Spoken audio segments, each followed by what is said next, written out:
저는 2부 진행을 맡게 될 해운의 소리 발행인 양홍근입니다. 그 회계사들이, 젊은 회계사들이 왜 승선을 기피하는가에 대해서는 많은 다양한 의견들이 제시됐습니다. 아마 2부에서는 이러한 의견들에 대한 그 진단과 그 향후 개선 방안에 대한 의견들이 나올 것으로 예상됩니다. 그 선상여건, 요우선이라든가 그 선배, 주거, 환경이라든가 이런 게 상당히 열악하다고 지적하셨는데 아마 그 노후선 문제는 비단 내양선뿐만이 아니라 외항해운업계에서도 비일비재한 것 같습니다. 특히 최근에 우리 외항선사들이 보면 신조선 발주를 상당히 지금 주저하고 있고 아마 그 한 10여 년 전에 그 세계 신조 발주 점유율이 10% 가까이 되던 것이 아마 작년에는 1% 수준으로 크게 떨어졌다고 합니다. 그래서 아마 앞으로 이런 노후선 문제에 대한 그 회계사들의 기피 현상은 아마 더 심화되지 않을까 그 심히 걱정됩니다. 96년 뷰트에 한 3,000톤 화물선, 내양해운에서 본다면 결코 작지 않은 선박입니다. 상당히 그래도 한 중견 정도의 선박인데도 이렇게 근무 환경이 열악합니다.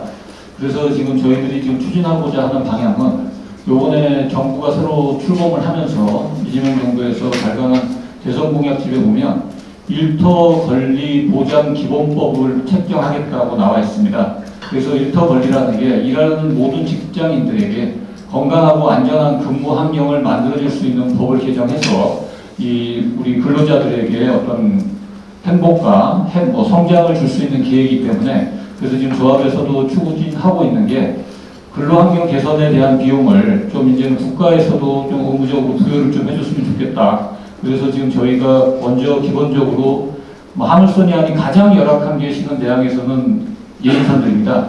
그래서 예인선들은 평균 지금 설령이 30년이 다 넘었고요. 기본적으로 약 70% 이상이 100톤 미만입니다.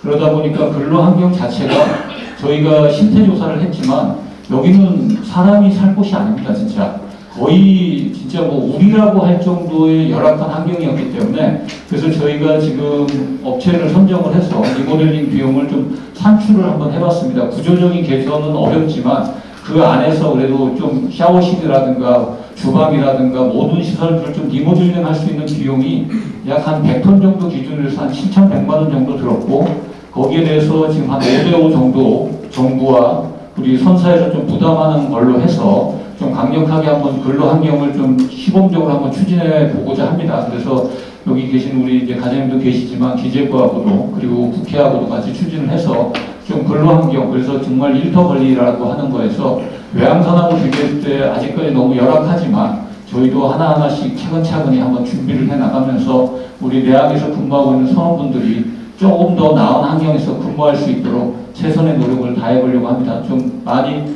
기대와 좀 격려 부탁드리겠습니다. 네. 네, 저희 협회 회원들 입장에서는 육상근무 회계사가 약 한 20%가 되고요. 나머지 80%는 해상근무 회계사입니다.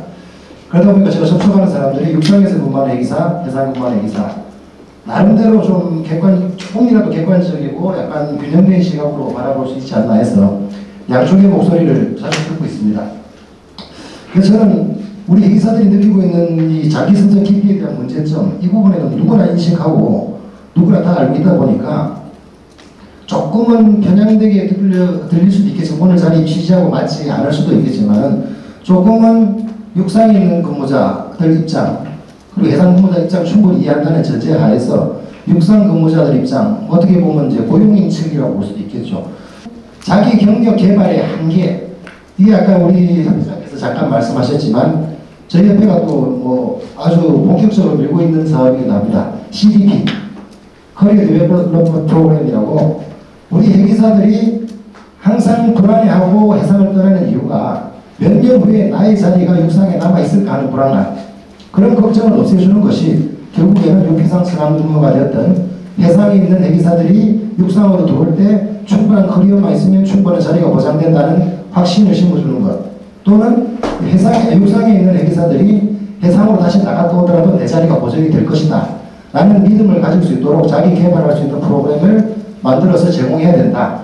그런 것이 이제 우리가 CDP를 개발해서 해수부 용역을 바탕으로 해서 해수부에 제안한 사항이고 그다음에 선언적보다 좀 합리적인 선에서 우리나라 해군 환경과 외국의 해군 환경은 완전히 다릅니다. 규모도 다르기 때문에 실제 우리나라 해군 환경에 처해 있는 현실에 대해서 어느 정도 공감을 하면서 상황에 맞는 요구를 한다면 업계나 정부에도 충분히 받아들일 것 같다. 그래서 장기승선에 대한 과제는 장기승선을 기피하는 문제에 대한 과제는 어느 한쪽에서 요구하고 한쪽에서 들어준다고 풀리는 문제가 아니고 여러 가지 상황에 대해서 서로 협의해서 합리적인 선에서 같이 의견을 도출해야 되지 않겠느냐.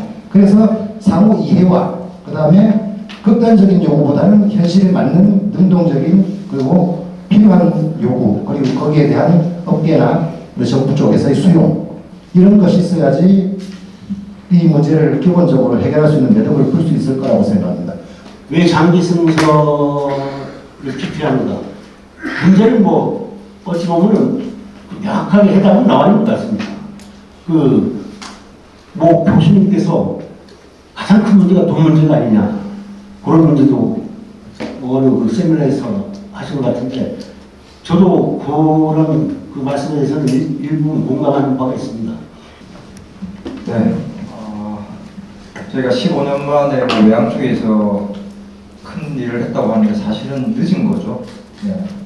아까 여러분께서 패널 발표하셨다시피 사실은 저희 입장에서는 선호법이 따라가지 못하는 근로조건이나 여러 가지 선호에 대한 복지 등 관련된 내용들에 있어서 노사합의를 통해서 이 부분을 계속 점진적으로 확대시켜야 함에도 불구하고 사실 서로 간에 이해관계가 있기 때문에 그것이 맞아 떨어지지 않아서 상당한 시간 동안 지연된 건 사실이고요. 이 부분이 이제 또 새로운 시작이긴 하지만 시대적인 어떤 흐름을 우리가 거스를 수는 없기 때문에 그런 부분에서 노측도 양보하고 사측도 양보하고 그렇게 해서 만든 결과물이긴 합니다. 사실 노사에만 맡겨놔서 될 부분이 아니라 이제 정부 차원에서 이 연안해운의 구조적인 문제, 그래서 특히 이제 이렇게 선사들이 너무 많은 문제, 그리고 이제 운임에 대한 부분들이 정상화되지 못하는 문제, 그런 부분들의 기본적인 해결을 가지고 출발해야지만 우리 한국 선원들의 어떤 근로조건도 좀 더 개선할 수 있고 선내 거주구역도 마찬가지고요. 그럼으로 인해서 실제 외항으로 지금 쏠려 있는 이 인력들이 내항 쪽으로도 관심을 가지고 유입될 수 있는 그런 환경이 조성되지 않을까 싶어서 아까 말씀하신 비과세 문제든 또 휴가 일수의 부족이든 또 실제 선내 관련된 부분에 있어서의 환경 개선이든 선박들의 현대화겠죠. 그런 것에 대한 전폭적인 정부의 지원도 필요할 것 같고요. 그런 부분들을 저희들은 그래서 연안해운 부분은 노사가 협력해서 그런 부분들을 정부 측에다가도 정책적으로 또 예산적으로도 지원해달라고 요청해야 될 부분이 있다라고 생각을 하고요. 특히 비과세 부분은 저희가 노사가 일단 같이 공동으로 결의해서 외항보다는 못하지만 월 400 정도까지는 만들어보자라는 부분을 가지고 지금 노사가 진행을 하는 과정에 있고요. 노사 합의를 통해서 23년도에 이제 외항 쪽에서부터 이제 지금 차근차근 조금씩 진행돼 나가고 있고 내항 같은 경우는 아직 이루어지지 못했습니다. 하지만 어쨌든 기본적으로는 노사가 어느 정도 합의를 하면 특히 이제 사용자 측에서 기본적인 노력을 하는 전제하에 정부에서도 어떤 지원과 규제 해소라든지 이런 것들이 진행돼야 되기 때문에 일단은 그런 선행 절차들이 좀 진행이 돼야 될 것 같습니다. 23년도에 이제 노사 합의를 통해서 일자리 혁신 방안에 관련돼서 이제 진행됐던 것들인데 점점 진행을 되고 있고 아직까지 그게 크게 효과를 드러내진 않지만 일부 효과가 나타나고 있는 게 조금씩 보이고 있습니다. 공교롭게도 또 트럼프 정부가 들어서고 난 다음에 미국에서 이제 선박법을 내세우면서 엄청나게 지금 드라이브를 걸고 있는데 거기에 해당되는 선언파트 분야 내용을 우연치 않게 한번 봤더니 현재 우리나라가 하고 있는 모든 그런 내용들이 거기에 그대로 있는 겁니다. 결국은 미국은 소 잃고 외양간 고친다고 지금 그러고 있는데 저희는 그거를 진행을 하고 있고 실제 지금 더 잘하려고 노력을 하고 있고 하는데 다만 그게 조금 이제 더딜 수는 있긴 하지만은 현재로서는 그런 방향으로 나가고 있는 게 사실이고 이걸 더 확대 발전한다면은 아무래도 저희들이 해기사를 육성하고 해기사를 장기간 승선시키는 데 있어 큰 도움이 될 겁니다. 사실 해기사를 엄청나게 더 많이 저희가 배출할 수는 없습니다. 기본적인 교육기관에서 한다고 하더라도 지금은 이제 취업 연령 자체가 줄었기 때문에 사실은 더 늘릴 수도 없습니다. 저희가 가장 큰 문제 중에 하나는 인력이 줄기 때문에 그 인력들을 더 창출한다기보다는 그 우수 인력들이 좀 더 오랫동안 만족을 하면서 일을 할 수 있는 여건을 만들어주면은 그게 되는 것이고, 사실은 모든 전 세계가 마찬가지지만 인력 부족은 결국 글로벌화 문제이기 때문에 외국인 해결사를 받아들일 수밖에 없습니다. 하지만 최소한 우리나라 국적 해기사들이 기본을 하면서 어느 정도 포션을 차지하면서 이끌어 나가는 상황에서 외국인과 같이 일을 해야지, 어렵다고 무조건 한다는 거는 이건 조금 안 맞는 것 같습니다. 그게 저희 선언정책뿐만 아니라 국가에서 승선 예비역도 마찬가지고, 지금 저희가 필수 선택을 해가지고 배를 지정해서 하는 것도 마찬가지고, 이게 바로 노사간에 합의했던 300척에 5,000명, 이게 결국은 우리 경제 안보를 이끌어가고 해운 시장을 저희가 공고하기 위한 기본입니다. 이걸 지켜가면서 저희도 열심히 할 겁니다. 아까 제일 마음에 조금 와닿았던 얘기도 하나가, 개선되겠지 20년 전이나 10년 전이나, 결국은 문제가 터진 게 사람도 없지, 더 이상 탈락도 안 하지 하다 보니까 문제가 돼서, 사실은 공교롭게도 외람되었지만은 노사정이 정말 급하다 해서 타협이 이루어진 겁니다. 내항도 마찬가지입니다. 내항도 큰 기업은 크지만은 작은 기업은 예산업, 여기는 범위가 너무 큽니다. 일률적으로 할 수 없습니다. 하지만 지금 외항 상대부터 해서, 외항 상선부터 해서, 또 어업 분야는 지금 원양 어선 쪽을 시작을 해서 조금씩 저희가 개선해 나가고 있습니다. 국적 산업뿐만 아니라 외국인 산업 문제도 해결해 나가고 있습니다. 이게 그동안 좀 빨리 이루어졌으면 좋겠지만 여러 가지 사회적 합의도 안 됐고, 우리나라 국내 여건도 이렇게 성숙되지 않았기 때문에 안 됐지만은, 여러분들께 조금이라도 더 희망적이고 또 우리 국가에 도움이 될 수 있는 방향으로 저희가 최대한 노력해 나갈 거고, 미국 그 상선부터 관련해서 우리나라는 소잃고 외양간 고치는 그 과정이 있다고 아주 잘 지적해 주셨는데, 사실 미국의 경우 그 해기사 문제로 아주 심각한 것 같습니다.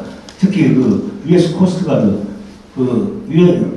미국 연합경기대 그 선박에 승선할 선원들이 뭐 한 1,000명에서 2,000명 아직도 부족해서 그 선대를 운항하는 데도 상당히 지장이 많다는 그런 보도들이 자주 등장하고 합니다.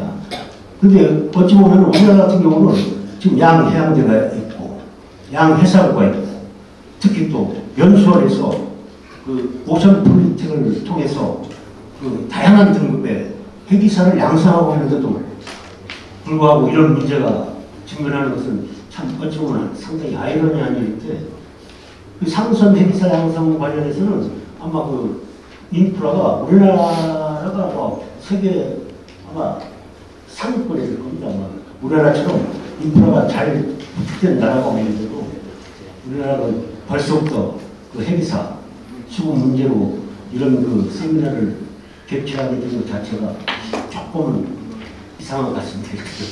선대 인터넷 문제는 아마 선원들이 그 승선을 기피하는 아마 가장 최요인일 겁니다. 아마 그 우리가 그 매일 먹는 그 양식처럼 인터넷 같은 경우는 그 선원들에게 상당히 그 영향을 미치는 것 같습니다.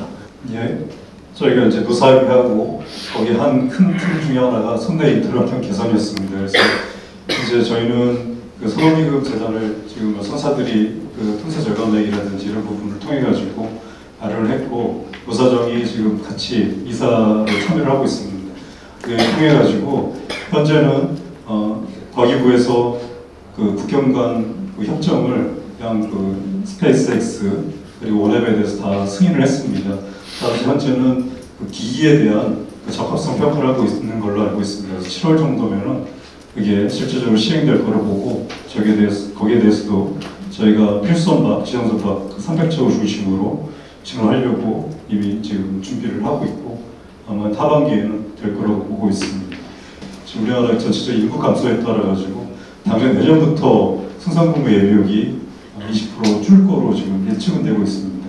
그런데 이제 이 정부가 이제 새로 시작해서 국방 정책을 새로 이제 만들 겁니다. 그때 우리도 이 1000명, 현재 1000명을 유지하기 위해서 또 열심히 뛸 예정이고요. 지금 글로컬 30부터 시작해서 양성 단계에 대한 지원도 우리가 필요한 일이라고 생각합니다. 또한 이제는 저 외환 같은 경우에 한 2만 1000명 정도 선원들이 있습니다. 그 중에 외국인이 14,000명입니다. 한국 사람이 8,000명 정도 되고 있는데요. 처음에 우리가 노사합이 2007년 됐을 때도 승선하고 있는 한국 사람이 5,300명이었습니다. 그래서 우리가 5,000명을 유지하겠다는 그런 컨셉을 했고요. 지금 승선하는 사람은 7,500명, 8,000명 되고 있습니다. 그래서 여기에 대해서 저희는 계속해서 현재 상태를 유지하거나 노력할 거고, 그 부족한 앞으로 2,000척 가는 1,500척 이상 가는 그런 상선대를 유지하기 위한 함께 근무할 성실하고 우수한 외국인 회계사의 부분도 우리가 놓치지 말아야 할 부분이라고 생각을 합니다. 또한 이제 우리가 이런 부분들을 갖다가 제대로 어떤 미래에 대한 예측을 하거나 했을 때 우리가 항상 놓치는 것 중에 하나가 기초 자료에 대한 부분이라고 생각합니다. 저희가 그 선언통계연구라든지 이런 거를 뭐 비난하거나 이런 것들 아니고요. 거기에 보면은 여러 가지 우리에 대한 정보들이 많이 구체화된 게 좀 부족하다 생각합니다. 예를 들어서 이제 노사합이라든지 이런 걸 통해 가지고 과연 어느 정도 시장에 효과가 있었는지 직급별로, 경력별로 이런 것을 구분을 해서 그분들에 대한 뭐랄까 시장의 변화라든지 이런 것들을 알 수 있게끔 선언 기초 통계에 대한 부분을 정책적으로 많이 신경을 썼으면 하는 게 저희 희망사항 중에 하나입니다.